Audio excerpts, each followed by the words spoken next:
Hi everyone, welcome to my YouTube channel. आज हमने एक नया कोर्स स्टार्ट किया है जिसका नाम है CS 101, मतलब इंट्रोडक्शन टू कंप्यूटिंग। आज हमने इसका फर्स्ट मॉड्यूल स्टार्ट करना है। मैं अपनी पूरी कोशिश करूँगी कि आपको आसान अल्फाजों में समझा सकूँ। तो चलो आज का मॉड्यूल हम जो है, आज का जो हमारा लेक्चर है मॉड्यूल नंबर 1 है, स्टार्ट करते हैं। मॉड्यूल नंबर 1 में आपका जो है वो टोटली जो है वो कंप्यूटर साइंस के बारे में ही होगा कि कंप्यूटर साइंस किससे कहते हैं और उसके जो कंपोनेंट्स हैं वो क्या क्या हैं। ठीक है, तो चलो आज का लेक्चर हम स्टार्ट करते हैं। सबसे पहले आ जाता है व्हाट इज़ कंप्यूटर साइंस। अगर हम आसान अल्फाजों में देखें तो कंप्यूटर साइंस किससे कहते हैं? कंप्यूटर की स्टडी को हम क्या कहेंगे? कंप्यूटर साइंस कहेंगे। क्या? कंप्यूटर की स्टडी को हम क्या कहेंगे? कंप्यूटर साइंस कहेंगे। अब कंप्यूटर में जो है आप देखते होंगे कि हार्डवेयर भी आ जाते हैं, सॉफ्टवेयर भी आ जाते हैं। ठीक है, उसमें बहुत सारी चीज़ें आ जाती हैं। तो अब हम उनको स्टार्ट करते हैं कि कंप्यूटर में कौन कौन सी चीज़ें आ जाती हैं और उन्हें हम क्या कहते हैं। सबसे पहले हार्डवेयर, जो फिज़िकल पार्ट होता है कंप्यूटर सिस्टम का, उसे हम क्या कहते हैं? कंप्यूटर के हार्डवेयर कहते हैं। जैसे आप कीबोर्ड देख लें, माउस देख लें, मॉनिटर देख लें, ये सारी चीज़ें क्या हैं? हार्डवेयर हैं कंप्यूटर के। उसके बाद हमने देखना है कि सॉफ्टवेयर किसे कहते हैं।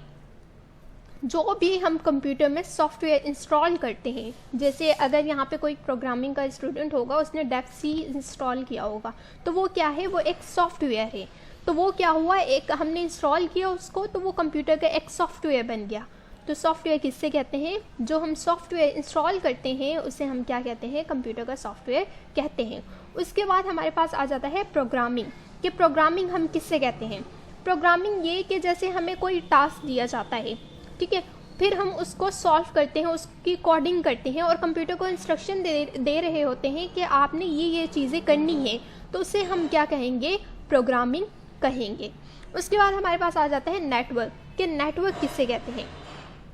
नेटवर्क ये कि जब दो से ज़्यादा कंप्यूटर या दो कंप्यूटर आपस में कनेक्ट हो जाएं किसी भी रिसोर्स को शेयर करने के लिए, तो उसे हम क्या कहेंगे? नेटवर्क कहेंगे।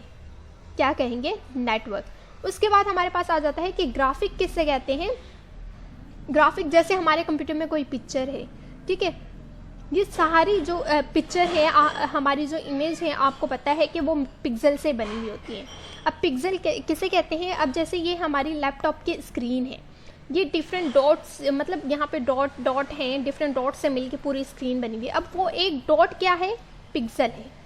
ठीक है, तो ये जो चीज़ें हैं हमारी रिलेट करती हैं किससे? ग्राफिक से। उसके बाद हमारे पास आ जाता है रोबोट। रोबोट क्या है कि ये एक मशीन है जिसमें ऑटोमेटिकली कोई प्रोग्राम किया जाता है, फिर वो क्या करती है? ऑटोमेटिकली एक्शन उस प्रोग्राम पे परफॉर्म कर रही होती है, उसे हम क्या कहेंगे? रोबोट। उसके बाद हमारे पास आ जाता है डेटाबेस, कि डेटाबेस किसे कहते हैं? डेटाबेस हम किसे कहते हैं? कलेक्शन ऑफ डेटा को, या किसी भी कलेक्शन ऑफ डेटा को, या किसी भी कलेक्शन ऑफ इंफॉर्मेशन को हम क्या कहेंगे? डेटाबेस कहेंगे। डेटाबेस को हम इलेक्ट्रॉनिक डेटाबेस भी कह सकते हैं, ये पॉइंट याद रखना है आपने। ठीक, उसके बाद हमारे पास आ जाती है सिक्योरिटी।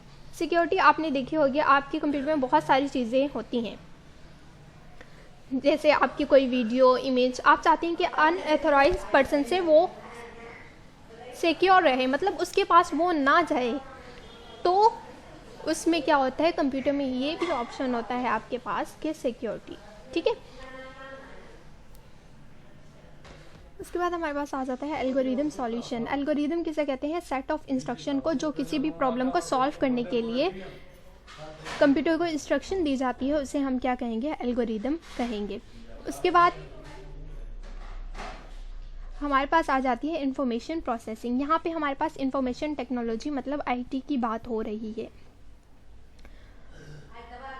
अब IT में बहुत सी इंफॉर्मेशन होती है, जैसे इलेक्ट्रॉनिक इक्विपमेंट, डिजिटल।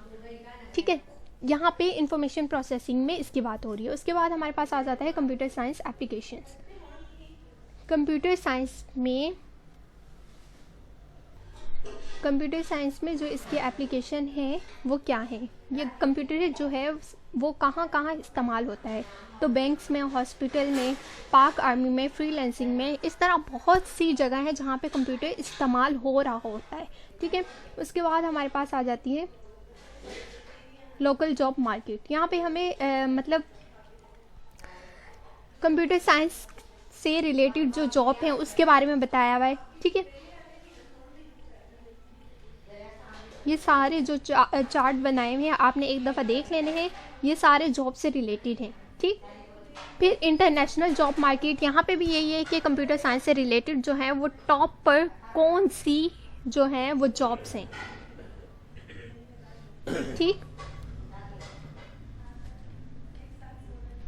बस फर्स्ट जो मॉड्यूल है उसमें इतना ही था, वो इतना ज़्यादा इम्पॉर्टेंट नहीं था। जो चीज़ें इम्पॉर्टेंट थी मतलब जो लास्ट का है ये जॉब्स के बारे में, और ये जो are you not a student of computer science, और जो इंटरनेशनल जॉब के बारे में, ये सिर्फ आपने एक दफ़ा देख लेनी है।